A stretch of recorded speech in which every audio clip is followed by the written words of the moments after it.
అహ్మదాబాద్లో జరిగిన ఘోర విమాన ప్రమాదంలో మృతి చెందిన 270 మందిలో శుక్రవారం ఉదయానికి 220 మృతదేహాలను గుర్తించారు. DNA పరీక్షల ద్వారా మృతదేహాలు ఎవరివో నిర్ధారించారు. దుర్ఘటనలో మరణించిన వారి బంధువులతో ఎప్పటికప్పుడు సంప్రదిస్తూ 202 మంది మృతదేహాలను ఇప్పటికే వారికి అప్పగించారు.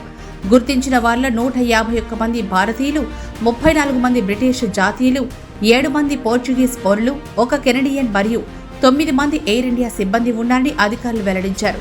ఇప్పటి వరకు 15 మృతదేహాలను వారి గమ్యస్థానాలకు తరలించారు. 187 మృతదేహాలను అంబులెన్స్లలో రోడ్డు మార్గం ద్వారా తరలించారు. మిగిలిన మృతదేహాలను వారి కుటుంబ సభ్యులకు అందజేస్తామని అధికారులు పేర్కొన్నారు. బాధిత కుటుంబాలను ఆదుకోవడానికి మృతదేహాలను గౌరవప్రదంగా తరలించడానికి అన్ని ఏర్పాట్లు చేశామన్నారు. అదిలా ఉంటే ఘోర ప్రమాదానికి కారణాలు తెలుసుకునేందుకు కీలకమైన బ్లాక్ బాక్స్ ను విదేశాలకు పంపించనున్నారు. Ahmedabad London AI-171 Air India Boeing విమాన ప్రమాదంలో చివరి క్షణాల్లో ఏం జరిగిందో తెలియడానికి బ్లాక్ బాక్స్లోని వివరాలే ప్రధాన ఆధారం. ప్రమాదం అనంతరం అతి లభ్యమైన కొంత దెబ్బతిన్నట్టు తెలుస్తోంది. దీనిలో ఉన్న సమాచారం రాబట్టేందుకు వాషింగ్టన్ డీసీలో ఉన్న అమెరికా జాతీయ రవాణా భద్రతా బోర్డుకు పంపే అవకాశాలు ఉన్నాయి. ఎక్కడకు పంపాలనేది విమాన ప్రమాదాల దర్యాప్తు మండలి AAIB నిర్ణయిస్తుంది.